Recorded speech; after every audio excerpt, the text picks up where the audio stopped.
Você já ouviu falar em mesa radiônica? O que será que tem aí de informação? O que a gente vai aprender hoje? O Alan veio aqui para falar um pouquinho para nós sobre esse assunto. Bem-vindo novamente. Obrigado, que bom estar aqui hoje também, poder trazer um pouco disso para todos, né? Para a gente falar um pouquinho de algumas questões, né? Principalmente na maternidade e na paternidade que impactam, que às vezes a gente nem percebe, né? Tanto as energias, as vibrações, porque uma coisa que a gente não se liga, né? Que as crianças, ou até percebe, né? Mas muitas vezes as pessoas nem sabem que as crianças elas são muito mais sensíveis, elas são muito mais esponja, como a gente diz, né? Então, por isso que às vezes, eu estou dizendo isso, mas eu estou sentindo outra coisa e a criança está fazendo outra coisa. Por isso que acontece, porque ela está muito mais conectada com esse sentir, com essa percepção. Então, a mesa radiônica ela ajuda bastante a equilibrar, né, as energias, as vibrações, para que essa criança também possa ficar mais tranquila, né? Olha só que interessante. E como que funciona? Então, a mesa ela pode trabalhar de uma forma genérica, assim, né? Tu pode fazer para a pessoa em si, pode ser para uma pessoa, para uma situação, né? Pode ser para uma casa, pode ser para qualquer coisa. Ela vai atuar sobre aquilo que ela vai se conectar, porque ela vai conectar com a pessoa, né? E através do pêndulo, ela vai fazer uma leitura, como se fosse uma leitura energética da pessoa. E depois os cristais, eles vêm para reorganizar o que está desorganizado, né? Então ele vai fazer uma leitura e vai reorganizar. E aí daí eu faço isso, não é um encontro, a gente não precisa estar junto, eu faço e envio um relatório. E daí nesse relatório vem todas as ferramentas que foram ativadas e essas ferramentas vão dizer, né, quais são as questões que estão pegando. Tá pegando mais questão de proteção, tá pegando mais coisa né, de emocional, de físico. Então ele vai fazer essa leitura e vai trazer, assim. Então eu tenho visto bastante, assim, com bebês, às vezes bebês que acordam várias vezes à noite, né? E claro que não é só isso, né? A gente não pode dizer, tudo é vibracional, tudo é energia, não. Mas às vezes já passou lá no médico, já foi no osteopata, já fez todas as coisas e continua e parece que não vai. E eu já tive casos da criança acordar às vezes 10 vezes na noite e fazer a mesa e depois está acordando uma vez, né? O normal, assim, né? Para mamar, então... Esperado, né? Isso. Que legal. E que relatório impactante, porque nós sabemos que às vezes a gente tenta de tudo. Sim. Tudo que te falam, tudo que tu vê na internet, tudo que o vizinho fala, tu tenta e tu não consegue. Sim. Mas o que está acontecendo? Às vezes até falam assim, vamos trazer alguém para benzer essa casa. Então aí que entra a parte energética mesmo. Isso.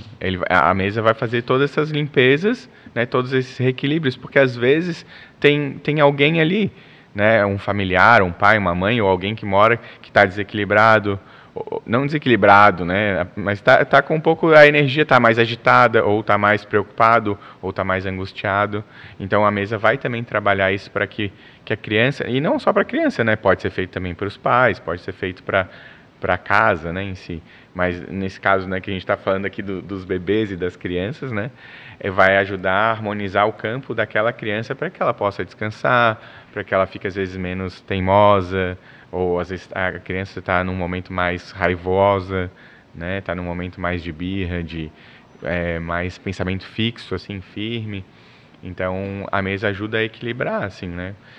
E como que a gente observa os resultados? Já não sei se vocês chamam de sessão, é na primeira sessão, como que funciona? A mesa, normalmente, ela atua pelos seus 30, 40 dias. Então, nos seus 30, 40 dias, ela vai estar atuando nessa reverberação. Na primeira semana, normalmente, ela faz uma limpeza grande. Então, o que acontece? Às vezes, nos primeiros dias, não é tão comum, mas pode acontecer. Às vezes, dá uma pioradinha para melhorar, né? Mas, normalmente, ali, depois de 1, 2 dias, a mesa já apresenta um bom resultado para essas questões. Assim, o que eu tenho visto, principalmente nos atendimentos do consultório, é isso. A criança faz, 1, 2 dias já dá uma boa melhorada na situação, né? Então, às vezes, faz para essa questão específica. A criança está com dificuldade de dormir, está com dificuldade de comer, tá ficando muito raivosa, está rangendo os dentes, não sei o que ela, né? Qual os desafios que ela está passando, né? E a gente pode fazer para mais de uma situação. Exemplo, eu quero fazer primeiro para mim, para eu me acalmar, para eu me concentrar mais. Fui lá, fiz, senti o resultado. Agora eu quero fazer para o meu marido, para que ele seja mais paciente. Agora eu quero. Então, assim, vai trabalhando toda a casa com a mesa. Pode fazer isso, pode fazer para qualquer situação. Pode fazer, por exemplo, vou fazer para o Alan. Então, posso fazer aberto, daí a mesa vai guiar o que eu estou precisando naquele momento. Às vezes é uma limpeza. Claro que assim, a gente não pode achar que é um milagre, né? Então, a mesa vai trazer alguns pontos. Que a gente depois tem que trabalhar. Isso, que vai ser um convite para a gente fazer algo com isso. Se a gente não fizer nada... Se mostrar que é a questão da saúde. Então, eu preciso cuidar da minha saúde. Isso. Não é que mostrou que a saúde deu, agora a minha saúde está toda equilibrada. Sim, não, mostrou isso. que a tua saúde está desequilibrada, que tu precisa dar atenção para isso. Sim, então cada ferramenta vai ter uma descrição, vai ter um convite, vai falar sobre alguma coisa. Por exemplo, aqui fala de prosperidade, família, né, de questões espirituais. E claro que nesse relatório eu já trago também algumas sugestões, né, do que a pessoa pode fazer, né, do que pode trazer, porque de alguma forma a energia vai chegar. Então, assim, se eu nem ler o relatório, já vai a vibração já vai ser reequilibrada. Só a questão é que tem algumas coisas que eu posso ajudar a potencializar, que é o que está gerando aquele desequilíbrio. Né? Então, vai apontar alguns desequilíbrios que estão acontecendo e a pessoa vai ser convidada a olhar para isso e, se ela quiser, digamos, potencializar isso, ela reajustar em algumas coisas, né? Eu já quero fazer, já quero ver onde que eu tô desajustado, o que eu tô precisando olhar aí. Sim. Mas que legal isso, assim, porque às vezes a gente fala assim, nossa, não tá dando certo, não tá fluindo, não sei o que eu faço, e às vezes aí é uma resposta. Sim. Como a gente fala assim, eu não sei o que fazer. Então faz a mesa e descobre o que você precisa fazer, em que ponto que você precisa colocar sua energia para resolver. E porque tem muitas coisas que são inconscientes que estão atuando, né? São padrões familiares que a gente nem sabe. Às vezes aquele filho está se conectando com algum familiar que está sentindo alguma angústia, alguma dor, alguma dificuldade. Ou às vezes a própria família ali, né? A gente sabe, né? A gente que tem filho, e provavelmente vocês estão escutando, sabe que não é mil maravilhas, né? Quando uma criança chega, vários conflitos acontecem, é cansaço. Então, nisso tudo também tem esses desequilíbrios, né? E às vezes a gente tenta engolir o choro, digamos assim, para a criança não sentir, mas no fim ela sente, né? Então, ela chora por mim às vezes, né? Então, muitas vezes o que acontece, a criança às vezes acorda chorando desesperada, né? Então a mesa ajuda bastante, porque ela vai fazer as limpezas que está conectando ela a alguma coisa que não é dela, né? Algum peso que não é dela. Às vezes a criança está muito raivosa, tá, né, fazendo mais birras, então isso ajuda a limpar isso que não é dela, né? Adorei. Obrigada por dividir tanto conhecimento conosco. Se você ficou interessado, se você quer saber um pouquinho mais, entra no Instagram do Minuto Mamãe Bebê, procura lá o nosso terapeuta, o Alan. Eu tenho certeza que você vai encontrar muito conteúdo e você fala direto com ele e já marca a sua mesa. Obrigada e até a próxima. Obrigado, até.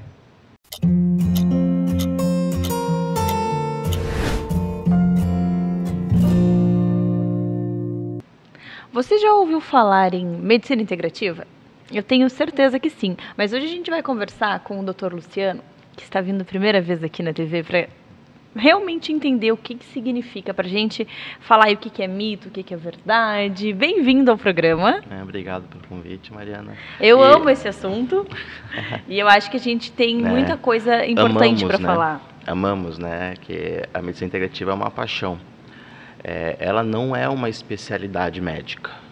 Na verdade, a medicina integrativa, ela demonstra que a gente está integrando um arsenal de diversas visões e terapias, tudo focado ou objetivando o bem-estar do paciente. Hipócrates, o pai da medicina, ele foi um dos primeiros médicos integrativos, né? Ele tem várias frases que ele deixou, ou foram atribuídas a ele, né, na história, que encaixa bem no exemplo do que é a medicina integrativa. Vou usar minha colinha aqui para dizer que teu alimento seja teu remédio e que teu remédio seja teu alimento.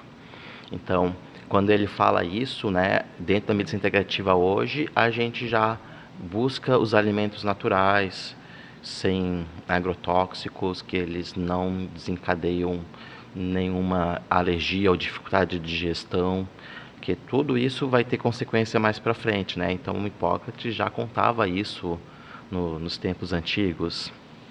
E outra coisa que hoje, como é a medicina cartesiana, cardiologista cuida do coração, neurologista cuida do cérebro, a gente acaba deixando o paciente de lado como ser humano, como uma pessoa que tem uma história, uma família, uma crença, e mesmo a doença, dependendo da sua face, né, ela tem uma história também, né? E Hipócrates dizia que o objetivo do médico é curar quando possível. Nem toda doença é curável. Olha Né? só. O que cura uma amidalite, toma antibiótico, matou, curou a amidalite. Mas tem doenças, né, uma hipertensão arterial, uma malformação congênita, alguma coisa assim, que a pessoa vai ter que aprender a conviver com aquilo. Então Hipócrates também dizia, né, curar quando possível, aliviar com frequência e consolar sempre. Né? Então essa é a humanidade que traz a medicina integrativa, né? Quando a gente pensa na medicina integrativa, quem pode ser o paciente? Todo mundo pode ser o paciente. A medicina integrativa, diferente da medicina cartesiana, não mira em um problema específico. Como comentei da cardiologia, né? Tive um infarto, vou ali, coloco ali um stent e pronto, resolvi o problema. Mas e todo o resto?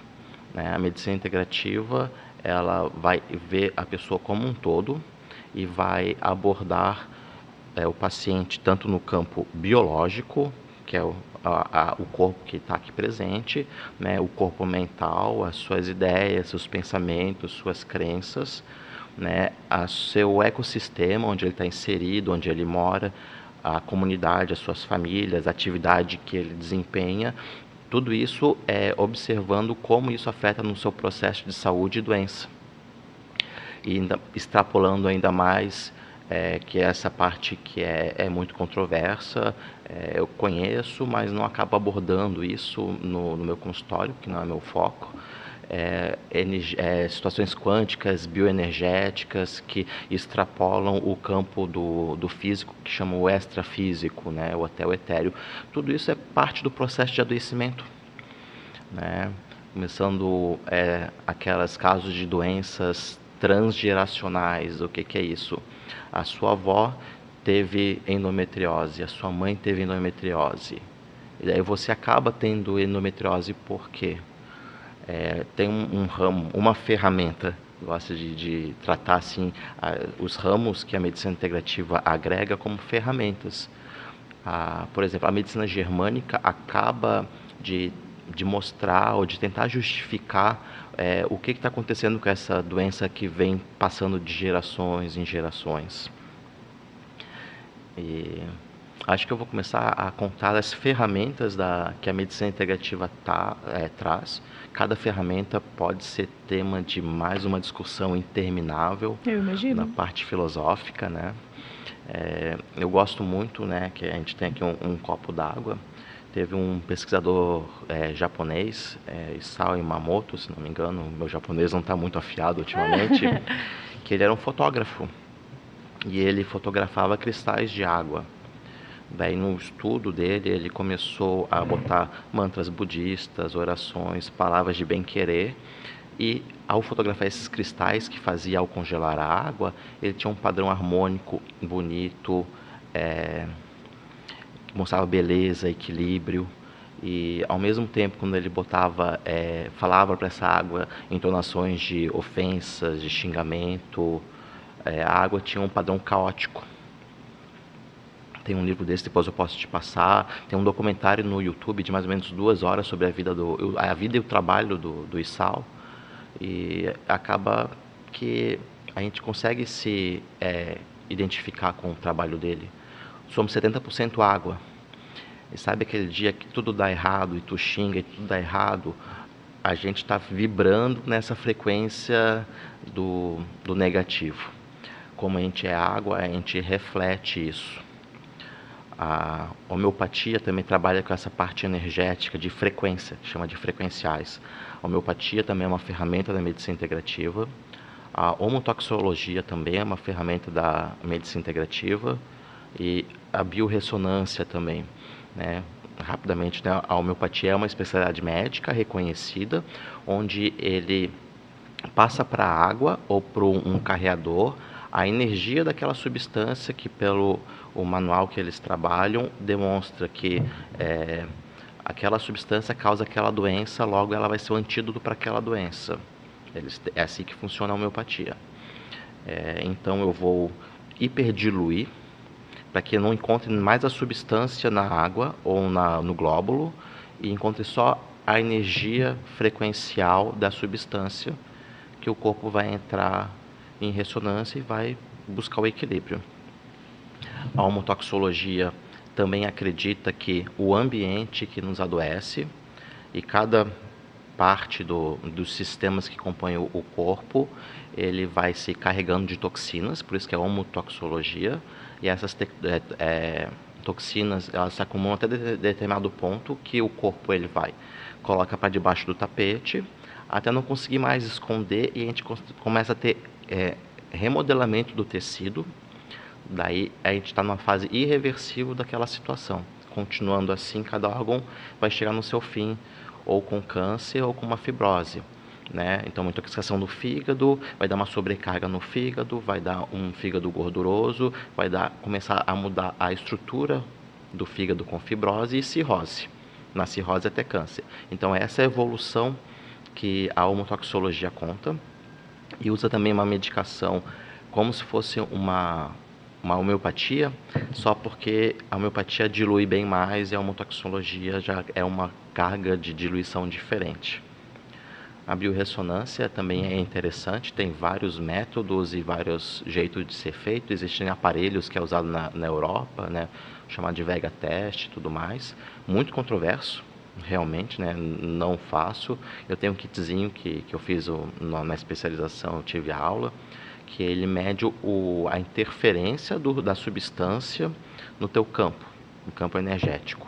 Ele usa um aurímetro, que quando a gente... Isso aqui eu aprendi quando fazia Qigong, no Kung Fu. Tenta encostar as mãos na outra, sem encostar. Tu sente que tem uma leve resistência, suave, sutil resistência. Aproximando e afastando. Esse é o nosso campo biomagnético. Tudo que tem uma eletricidade, nossos nervos têm eletricidade, é um estímulo elétrico, gera um campo magnético.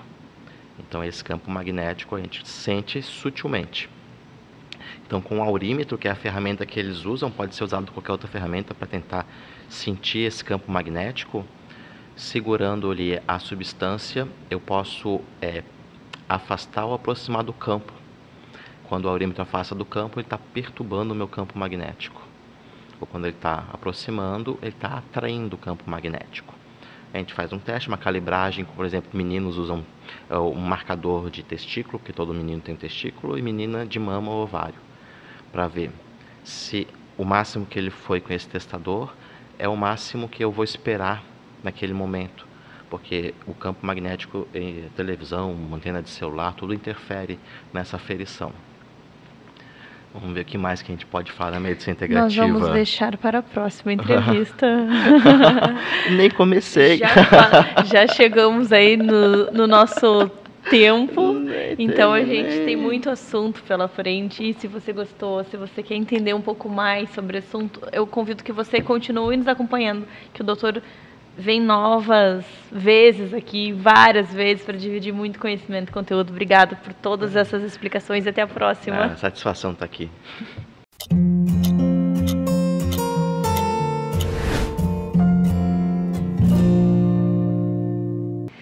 Hoje eu tenho uma pessoa aqui que vai nos contar uma super novidade que aconteceu no ROF. O gestor do ROF, o Dr. Hernani, bem-vindo mais uma vez ao Minuto Mamãe Bebê. Obrigado, Mariana. Obrigado pelo convite. Doutor, então aconteceu uma fusão no hospital e eu quero que você conte para nós, então, que fusão foi essa, quais são as novidades, o que vem de melhor, que eu tenho certeza que essa fusão ela veio para trazer melhorias para nós como pacientes, né? Então, É um processo que já está acontecendo no Brasil há mais ou menos uns 5 anos, né? Que as grandes empresas procuram se unir para poder melhorar a estrutura, diminuir o custo, melhorar a qualidade, os protocolos. Então isso começou na pessoal da ultrassom, da imagem, no pessoal das farmácias, de laboratórios, e também chegou na medicina. A oftalmologia foi uma das primeiras que começou no país, onde as principais clínicas começam a se unir, né? Tem uma fusão, isso no país inteiro. Primeiro um grupo começou e logo em seguida o grupo XP, né, de investimentos, organizou essa estratégia e junto com os 2 principais hospitais, o principal do Nordeste, o ROPE, o Hospital de Olhos de Pernambuco, e um hospital em Brasília, o Dr. Marcos Ávila e o Dr. Marcelo Ventura, 2 grandes nomes da oftalmologia do país, uniram as 2 estruturas e começou o experimento inicial. Dali, eles viram que começou a dar certo, começaram a convidar os principais hospitais do país para se integrar ao projeto. Então é um fundo médico, 60% são os médicos que estão presentes e 40% é a XP. Isso traz um aporte, uma segurança financeira para a gente evoluir em tecnologia, em gestão, e assim se foi. Assim começou com, né, ROPE, Pernambuco, Brasília, entrou Cuiabá, São Luís, Teresina, São Paulo, o maior hospital de olhos de São Paulo, o H-Olhos, está junto do grupo, interior de São Paulo, Ribeirão, Araraquara, e chegou até a gente.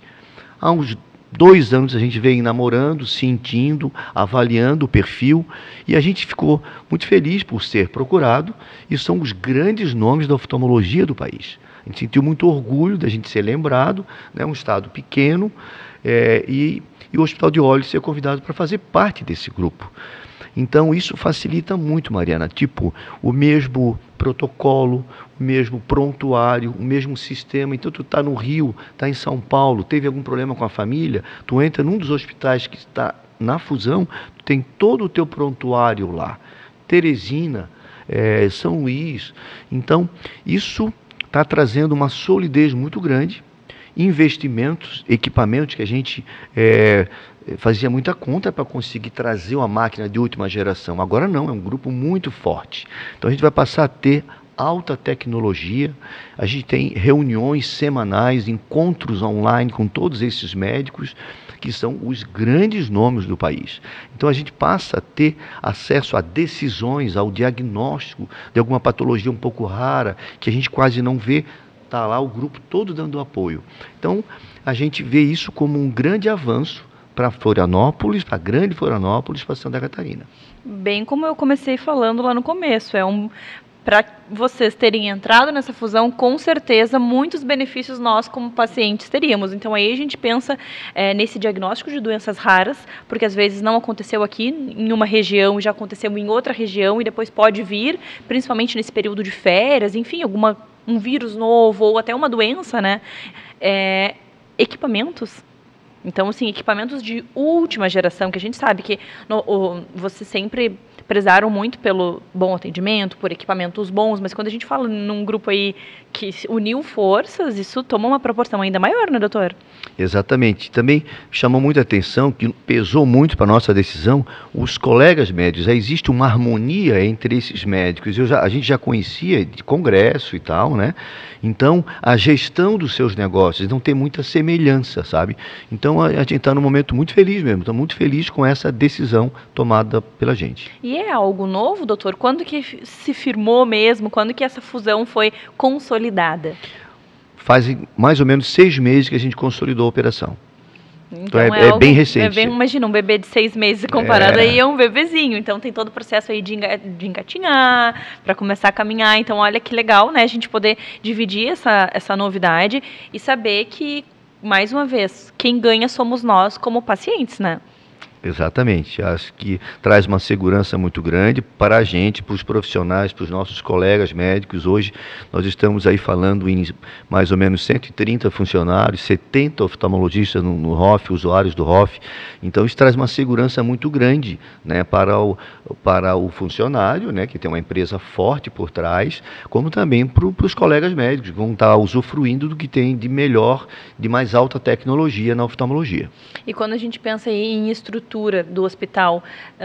Quando a gente faz fusões, a gente vê, às vezes tem coisas que precisam ser alinhadas, como se fossem franquias. Então, tem mudanças que vão ser necessárias? Como que funciona essa questão? Por enquanto, as mudanças praticamente não tiveram em termos de gestão, porque eu e Cláudia ficamos com a direção do hospital, que eram os 2 sócios, né, do hospital. Mudanças estruturais já começaram a acontecer. O nosso centro cirúrgico já está sendo ampliado para 4 salas de cirurgia, 2 andares. Estamos ampliando as unidades satélites. Agora a gente já tinha 4, estamos abrindo uma no continente, estamos visualizando uma na Palhoça. Então, a estrutura da Vision One, que se chama, né, ela procura ramificar, levar ao encontro da população o atendimento. Então, mas as mudanças internas está sendo sendo feito com muito cuidado. Nós agora focamos a ONA, que é um credenciamento importante na medicina. Nós estamos preparando o hospital para entrar no ONA 3.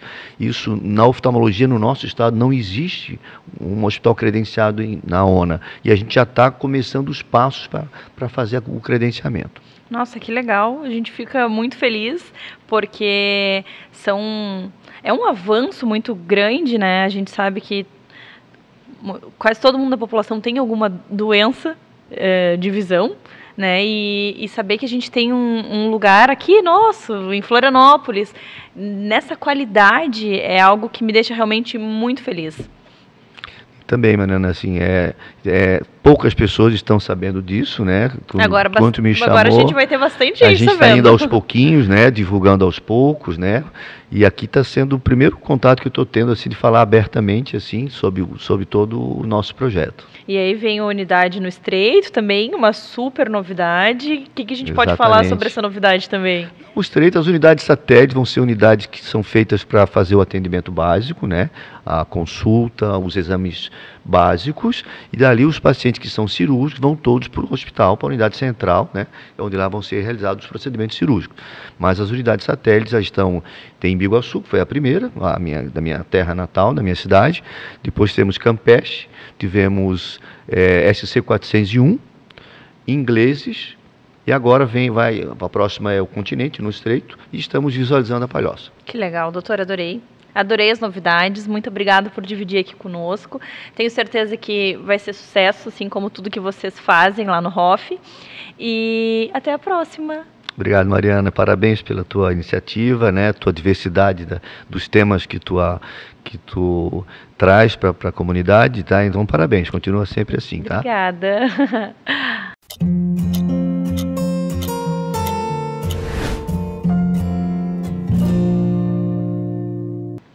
Torcicolo congênito, esse é o nosso assunto, e óbvio que a nossa fisioterapeuta, osteopata pediátrica, vai trazer todas as informações para nós. Bem-vinda novamente, Jéssica. Obrigada. O que a gente precisa entender sobre o torcicolo congênito? Para a gente começar, o que é? O torcicolo é uma condição onde a cabecinha do bebê fica numa posição viciosa. Ou seja, sempre que você olha para ele, ou a maioria das vezes, ele está olhando para o mesmo lado, né? O torcicolo congênito, muitas vezes, vem acompanhado de um nódulo ou uma maior tensão na musculatura do pescoço de um lado. O bebê tem essas características, uma inclinação de um lado e uma rotação para o lado oposto. Isso caracteriza o torcicolo muscular congênito. E tem alguma causa? Por que umas crianças têm, por que outras não têm? O bebê, ele nasce assim? Quando a gente fala do torcicolo congênito, né, pela própria palavra, significa que nasceu desse jeito. Então, a gente pensa em 2 possíveis causas. Ou a posição intraútero, então aquele bebê que encaixou muito cedo, ficou muito tempo numa mesma posição, ou mesmo até encaixou com uma leve inclinação da cabeça, e ali ele ficou por bastante tempo, né? Ou por a segunda via, que é a via de parto. Então, por N motivos, por às vezes fazer algum tipo de manipulação, ou por um período expulsivo, né, do nascimento natural ali muito longo, isso pode gerar sobrecarga, né, na região cervical e tensionar esse pescocinho. E aí essa criança vai apresentar uma característica de manter a cabeça sempre para o mesmo lado. Então é bem importante os pais ficarem atentos, né, aos sinais, que o principal é esse que você já falou, da cabecinha para o lado, assim, para buscar ajuda o quanto antes. Exatamente. Tudo que a gente trata de forma precoce, né, mais cedo a gente resolve. Mas uma coisa que é importante a gente falar do torcicolo é que ele é recorrente. Isso significa que não é porque com 2 meses de vida lá, depois do nascimento, fez o tratamento, que nunca mais isso vai acontecer e esse bebê está de alta. Porque o que a gente recebe muito em consultório são os bebês mais novinhos.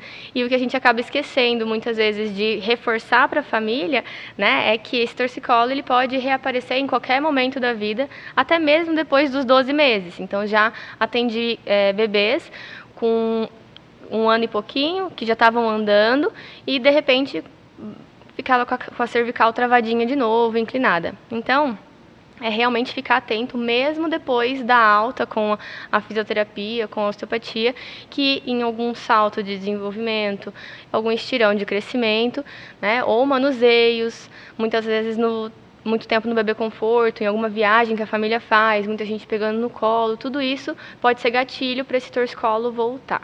Olha só, então mesmo depois da alta, tratou, ok, tá certo? Não, pode voltar, então a gente tem que ficar atento aos sinais, porque precisa de um novo tratamento. Exatamente. Às vezes o bebê consegue retornar e melhorar sozinho, então eu peço para a família observar nos próximos 2 dias. Por exemplo, ficou tortinho num dia, né? Travou o pescoço, parou de olhar para o outro lado, só está olhando para um lado de novo. Espera, aguarda ali 48 horas. Se no 3º dia ele ainda mantiver essa mesma característica, né? Às vezes até acompanhada de uma rigidez nos bracinhos, marquinhas vermelhas no pescoço, é sinal para voltar num osteopata ou num fisioterapeuta pediátrico.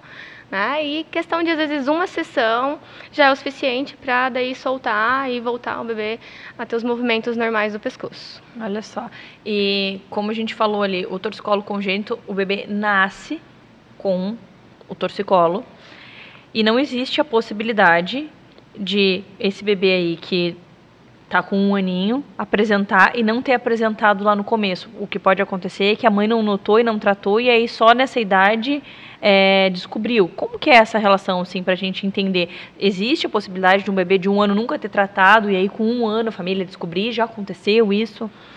Daí o torcicolo a gente não fala que ele é congênito, ele é só um torcicolo muscular, né? Isso pode ser gerado sim pelos manuseios dos pais, a forma de pegar, né, sacudir. Então quando a gente tem o chicote cervical, isso pode gerar tensão, né? E ficar atento às coisas em casa também. Às vezes a posição do trocador, a posição do berço, acaba incentivando sempre que o bebê está olhando para aquele lado. Então ele acaba fortalecendo um lado só do corpo. E aí ele tem uma tendência então não é um torcicolo muscular congênito, mas ele tem um leve torcicolo, uma leve tensão aumentada de um lado, devido ao ambiente que ele foi condicionado ou os manuseios feitos com ele nos primeiros meses de vida. Olha como é importante o ambiente, porque quando a gente pensa aí no trocador, se tem um bichinho, uma luz, uma coisa que chama atenção, sempre de um lado, quantas vezes a gente leva por dia o bebê para esse trocador? Quantas vezes ele vai fazer apenas esse movimento?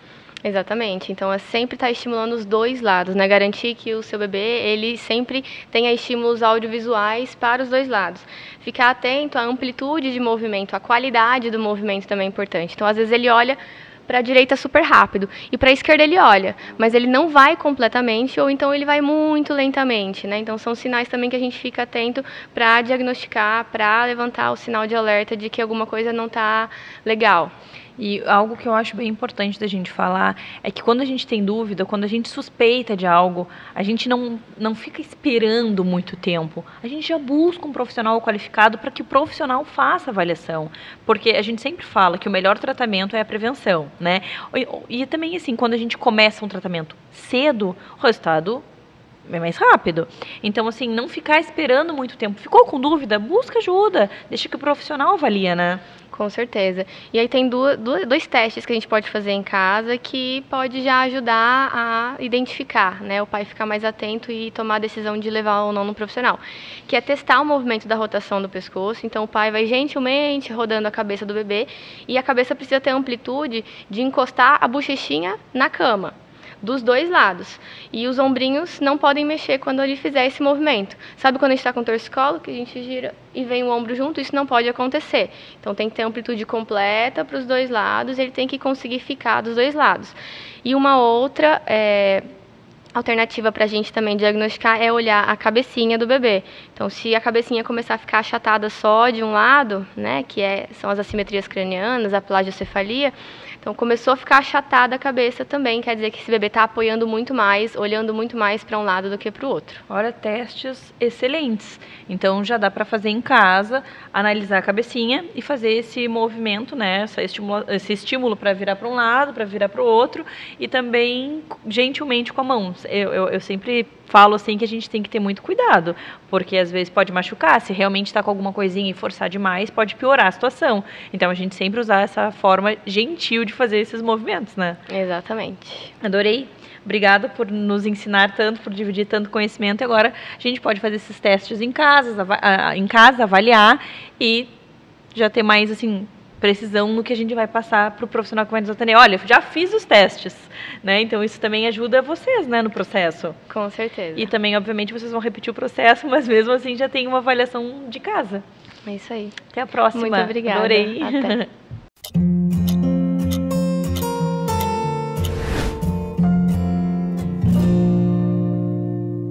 Vamos falar agora sobre a saúde mental das nossas crianças com uma pediatra muito querida, especial, a doutora Andressa. Bem-vinda novamente. Obrigada. Quando a gente pensa na saúde mental das crianças, o que a gente precisa alertar para os pais? Então, nós tivemos uma surpresa desagradável, né, no último Congresso de Pediatria, em outubro, aqui em Florianópolis, que nós tivemos dados mais recentes, né, sobre a saúde mental das nossas crianças e nós vimos que teve uma piora substancial, né?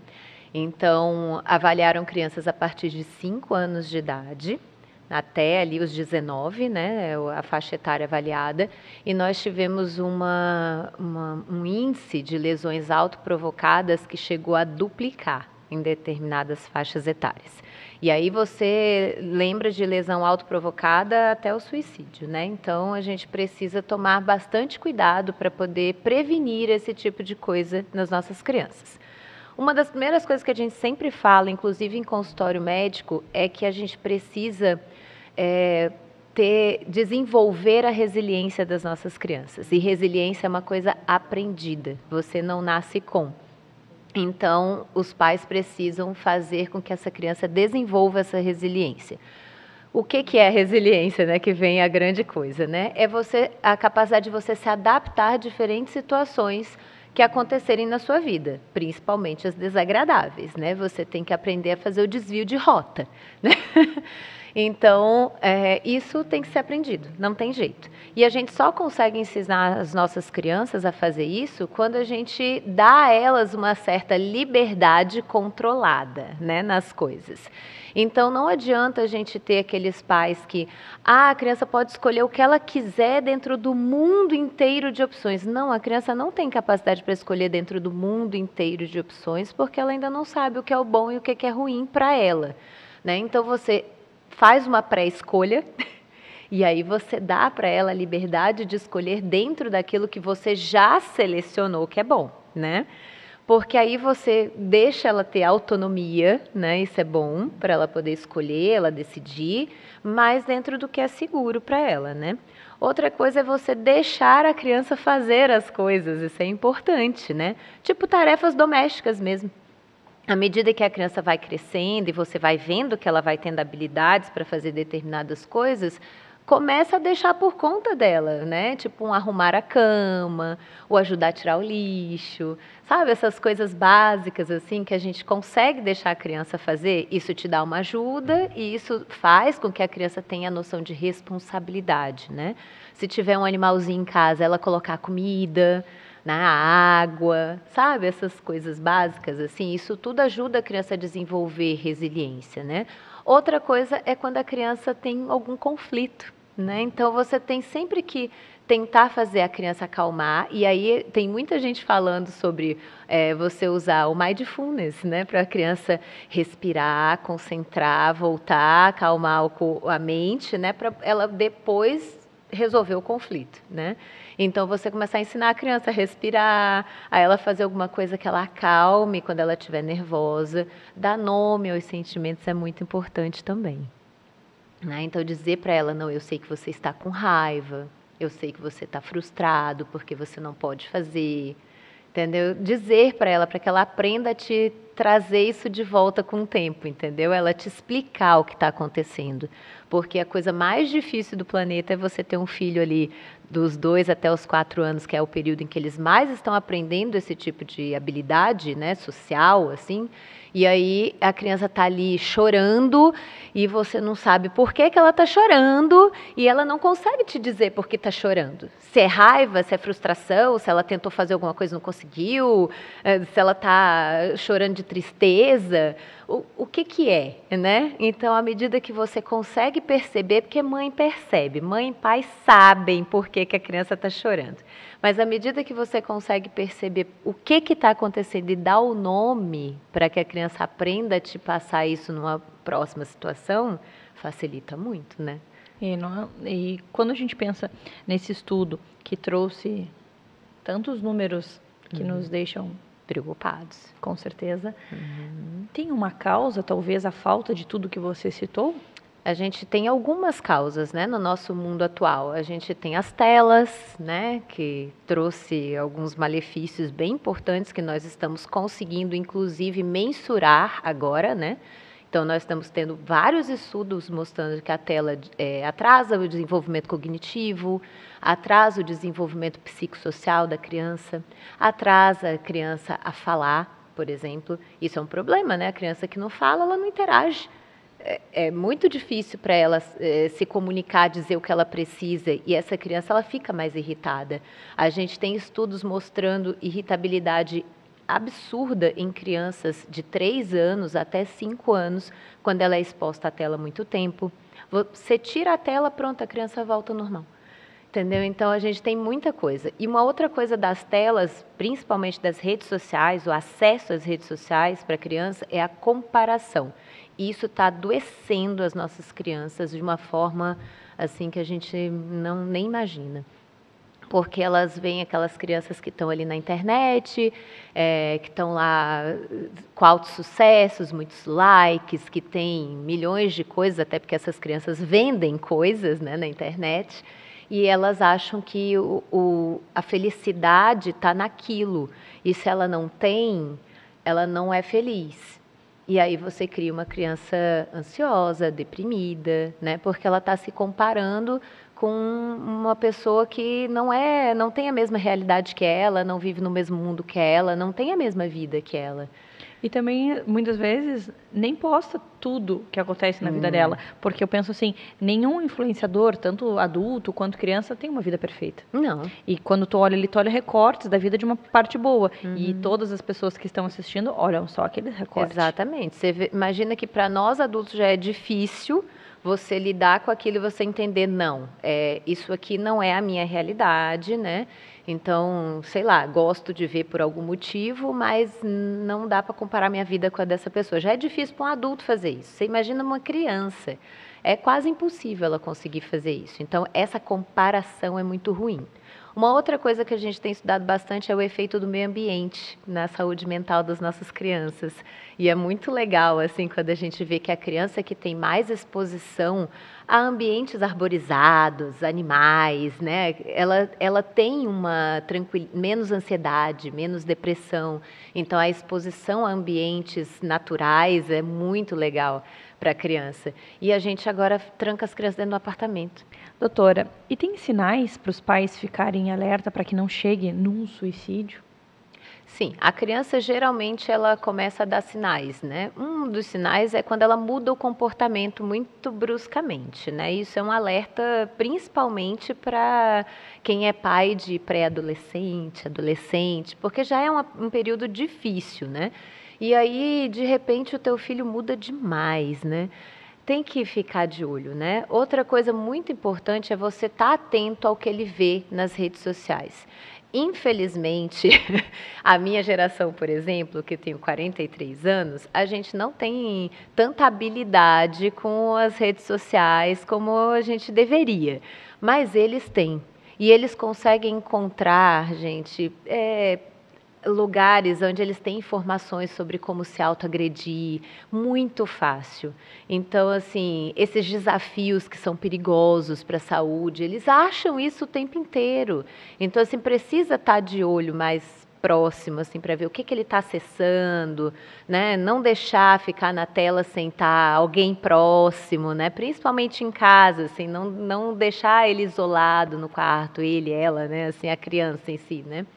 Isso é uma das coisas principais. Outra coisa é quando a criança fala mesmo, porque muitas vezes a criança não fala que vai se matar, mas ela fala que ninguém ia sentir a falta dela, que se ela sumisse ninguém ia nem notar. São frases que parece assim inocente, parece só, não, tá dramatizando, né? Não, atenção, quando você começa a ouvir isso, principalmente de forma repetida, fica mais atento. Nossa, e também tem crianças que falam que, eu gostaria de morrer, eu queria morrer. E aí, assim, tu vê, às vezes é da boca para fora, mas eu acho que mesmo sendo da boca para fora, desde o primeiro episódio, tem que parar tudo que tá fazendo, sentar ali e saber conversar. o que está acontecendo. Não, agora você me conta como que você vai falar uma coisa assim, porque às vezes na correria, você tá falando uma bobagem, e a criança, ou adolescente que pensa assim, ela nem deu bola, olha o que eu falei, ela falou que é uma besteira. Então, é um sinal de alerta mesmo. Muito obrigada por dividir tanto conhecimento, tem tanto assunto ainda pra gente falar. Tem. Então, até uma próxima. Muito obrigada.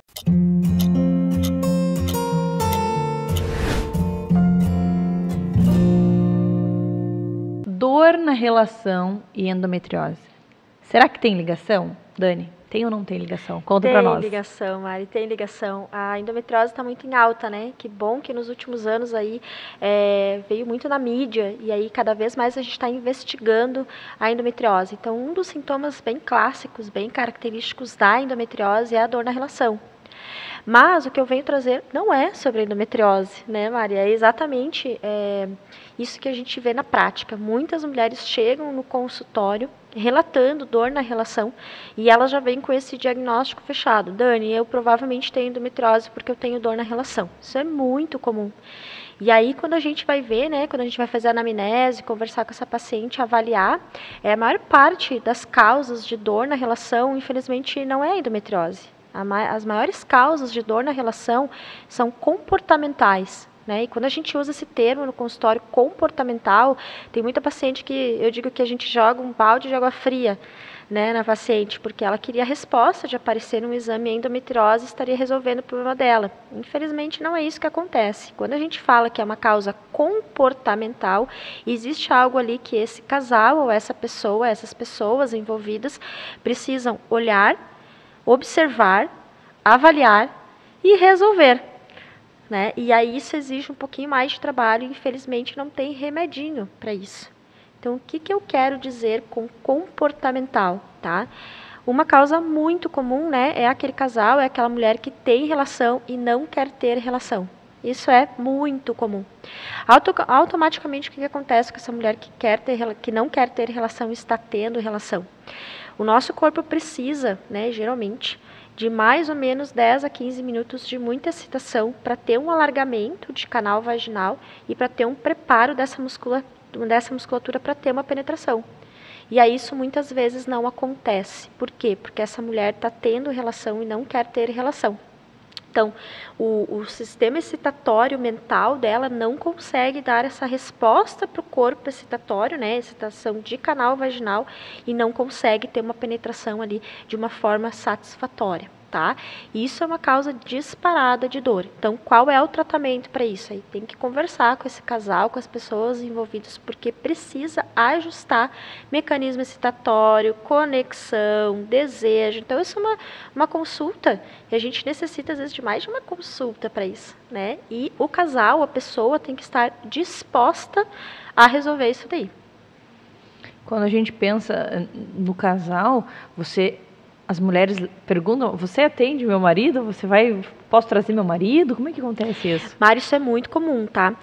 Na verdade, assim, a gente como médico, a gente aprendeu a fazer medicina além de palavras, né? Isso faz parte da consulta. Então, muitas vezes, quando a gente vê já essa paciente na sala de espera, o casal na sala de espera, a forma como o paciente entra no consultório, tudo está sendo observado. Isso é uma questão de leitura corporal também. Então, a gente como médico, a gente aprende isso muitas vezes na prática, né? Geralmente o casal que vem para consulta, que vem em casal, geralmente o problema é sexualidade. Que coisa. Sim. O que acontece também? Coisas que o casal não tem coragem de discutir ou de conversar entre eles vêm no consultório porque eles acham que eu, como médica, vou resolver. Ou coisas que eu vou falar, que às vezes está no consultório, o marido ou a esposa cutuca. Tá vendo? Tá vendo? Então, para isso acontecer no consultório, isso é um sintoma, né, de um relacionamento que precisa de ajustes, de uma sexualidade que precisa de ajustes. A dor na relação, ela é um sintoma de que algo não está bem. Esse não é o problema, como a endometriose não é o problema. A endometriose tem vários sintomas, tem que ser tratada, tem que ser investigada, com certeza. Mas a dor na relação, por exemplo, é um sintoma de algo que tem que ser investigado. E às vezes, como a gente fala aí do mundo imediato, né? Tenho dor na relação, eu preciso saber o que eu tenho, você tem endometriose, então eu vou operar para passar a dor. Aí a pessoa opera e aí? Mantém a dor, né? Porque ela não resolveu o problema. Isso acontece muito, tá? Isso é muito comum. E a gente tem outro problema também em relação à dor na relação, tá? Por que muitas mulheres também não querem ter relação e têm, tá? A gente tem hoje é muito comum a queixa de diminuição de libido no consultório. E aumentou muito os casos de homens com disfunção sexual, né? Ejaculação precoce, não conseguem ter ereção. Isso está associado a vício em pornografia, ansiedade, sedentarismo, tá? E aumentou muito os casos de homens jovens com disfunção sexual. Infelizmente, a maior parte dos homens não procuram tratamento e a maior parte dos homens não resolve isso, né? E a mulher passa a ter menos vontade de ter relação, porque muitas vezes são relações muito rápidas, porque se o homem tem ejaculação precoce, ele não consegue ter uma ereção, ou às vezes precisa ter uma pornografia junto, e isso a maior parte das mulheres não se conecta sexualmente com isso, tá? Então não são relações prazerosas, são relações muito rápidas ou só com uma penetração. E aí essas mulheres passam a não ter vontade de ter relação. E elas continuam tendo por N motivos. E aí começam a ter dor na relação. Então, por isso que toda queixa sexual, seja dor, seja diminuição de libido, ela tem que ser tratada o casal. E não necessariamente o tratamento tem que ser feito com remédio. Que esse é um outro grande problema. Muitos casais que têm problema de sexualidade ou de libido ou alguma disfunção, eles querem o remédio. Infelizmente, na maior parte das vezes, o remédio não existe. Nossa. Então, ficou a dica da nossa ginecologista, quando acontece alguma situação dessas, dor na relação, libido lá embaixo, disfunção na parte aí dos nossos companheiros, dos homens, vamos buscar ajuda, né? Sim. Tem tratamento, isso que é importante. Não é porque não tem remédio, muitas vezes, que não tem tratamento. Isso é muito importante. Tem uma diferença entre tratamento e remédio, né? Obrigada por trazer tanta informação, por dividir tanto conhecimento conosco. Obrigada, Mari.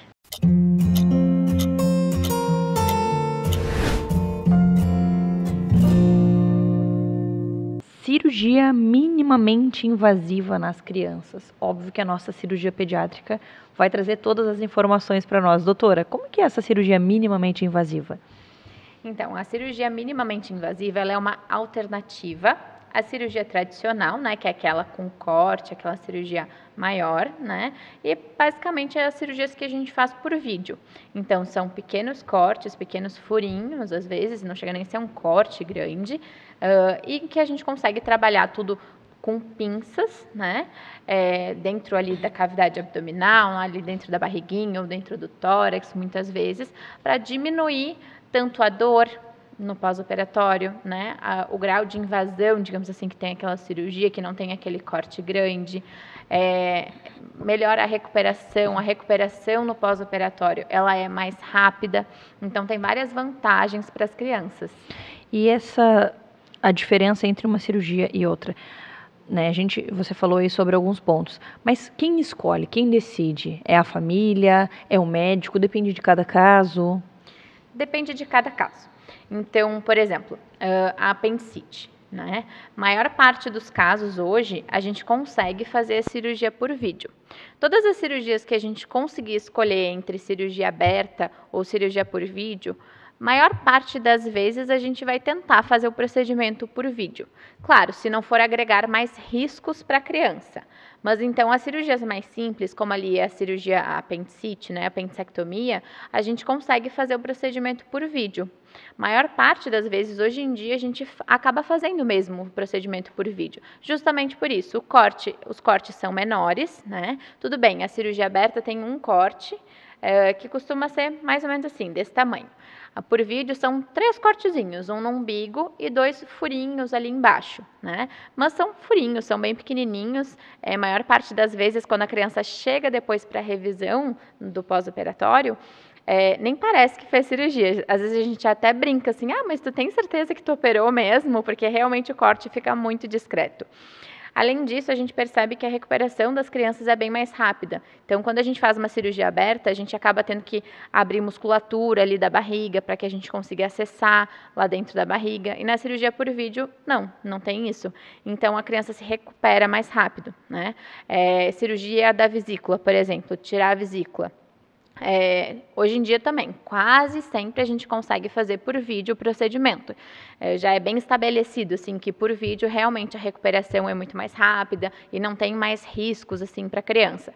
Existem alguns procedimentos que infelizmente a gente não vai conseguir fazer por vídeo. Então, por exemplo, alguns tipos de malformação congênita, infelizmente, a criança ainda é muito pequenininha, muitas vezes ela não está totalmente estável, digamos assim, da parte respiratória, que é por isso, às vezes, que vai fazer o procedimento. Então, às vezes, a gente não consegue fazer o procedimento por vídeo. Mas boa parte das vezes, principalmente crianças maiores, a gente consegue fazer os procedimentos por vídeo de forma minimamente invasiva. Claro, né, na cirurgia pediátrica, é um pouquinho diferente dos adultos, assim, muitas vezes a gente não tem tantos estudos, digamos assim, então a gente sempre acaba esperando primeiro surgir o procedimento ali nos adultos, ver que no adulto foi tudo bem, correu tudo bem, que realmente é melhor aquele procedimento por vídeo, para depois a gente acabar indicando nas crianças, né, e cada vez vai diminuindo mais o peso. E até nós, assim, cirurgiões pediátricos, cada vez também estamos ganhando mais experiência com esse tipo de procedimento. Justamente porque, assim, não tem muito tempo, assim, que surgiu os procedimentos por vídeo, né? Então, e cada vez mais que a gente vem ganhando experiência, expertise e conhecimento para operar crianças e bebês cada vez menores por vídeo e fazer procedimentos também cada vez mais complexos por vídeo. Mas a cirurgia por vídeo ela é uma alternativa à cirurgia aberta em grande parte dos procedimentos que a gente tem hoje em dia. A gente gosta muito de fazer porque a gente vê que a recuperação é rápida, assim, é mais rápida na maior parte dos casos em relação à cirurgia aberta. A criança tem bem menos dor também no pós-operatório. E daí quando a gente pensa também na parte dos curativos, são 3 furinhos. Como é que é a questão de pontos? Quando a gente tem um corte, tem uma costura ali, me explica tudo. Bom, então a gente também dá ponto, tá? Nas cirurgias por vídeo. Nesses furinhos que a gente faz, a gente dá uns pontinhos, mas os pontos que a gente dá, eles são por dentro. O próprio corpo da criança vai absorver aquele fio e ela não precisa tirar nenhum ponto, né? E como é só um furinho ali pequenininho, normalmente fica muito discreto, muitas vezes até desaparece, assim, quase a cicatriz que a criança tem. E, claro, assim, maior parte das vezes, assim, sempre que a gente consegue, no caso, a gente tenta fazer em locais que são mais discretos. Então, a gente faz no umbigo, seguindo ali o contorno do umbigo para que fique super discreto. A gente tenta fazer, assim, por exemplo, quando a gente vai fazer as apendicites por vídeo, a gente faz onde fica mais ou menos a linha da calcinha ou a linha da cueca para que isso esconda também, as roupas íntimas escondam a cicatriz da criança. Então, muitas vezes, assim, a criança levanta a blusa, não dá para ver, né? Porque fica ali por dentro do umbigo e para baixo ali da calça da criança. Então, muitas vezes realmente não dá nem para perceber que a criança já foi operada. E, claro, tem que ter os cuidados com os pontos, como em qualquer procedimento, fazer os curativos conforme a gente orienta ali depois do procedimento, mas também tem essa vantagem, né? Não precisa tirar os pontos, é bem mais discreto, os cortes são menores. E também existe um benefício adicional, que normalmente o risco de ter hérnia no local ali da cicatriz é menor. Então, as crianças costumam retornar às brincadeiras, a correr, a jogar bola, de forma também um pouco mais precoce depois da cirurgia. A gente estava conversando a respeito quando a gente fala da retirada de um órgão. Aí a gente pensa, para retirar um órgão, né, a vesícula, precisa de um buraco grande para passar, mas na verdade não. Não, a gente sempre pensa que sim, né? Mas os principais órgãos que a gente acaba tirando, assim, das crianças por vídeo são o apêndice e a vesícula, né? E eles são, por mais que eles sejam compridos, eles são fininhos. Então, a gente consegue tirar por dentro ali do nosso trocáter do vídeo. Não precisa fazer nenhum corte adicional para retirar esses 2 órgãos. É claro, existem alguns outros órgãos, por exemplo, se eu estou tirando um rim que seja muito grande ou muito dilatado por conta de alguma doença, ou se eu estou tirando o baço de alguma criança que também tem alguma doença hematológica normalmente e acaba por aumentar o tamanho desse baço, aí sim, às vezes eu preciso fazer um outro corte um pouco maior para retirar aquele órgão. Mas normalmente nesses casos, mesmo assim por vídeo tem vantagem, porque o corte que a gente faz costuma ser aquele corte igual da cesárea, que também é bem discreto, né? Porque lá embaixo a calcinha ou a cueca também vai esconder aquele corte e também, mesmo sendo um corte grande, ele tem menos dor depois da cirurgia do que se for um corte um pouco mais alto. Porque os rins ou então o baço, eles ficam numa posição mais alta no abdômen.